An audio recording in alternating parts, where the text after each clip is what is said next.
আমার নাম দিলদার হোসেন, গাঁও তাপাগুড়ি, জেলা কামরূপ।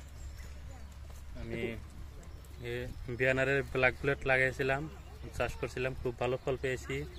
বাজারে নিলে দামও বেশি আর লাগেও খুব বেশি। ব্ল্যাক বুলেটটা অন্য মজের থেকে লাগে বেশি। খুব ভালো চাষ হয়েছে, ক্ষেত্রে ভালো হয়েছে।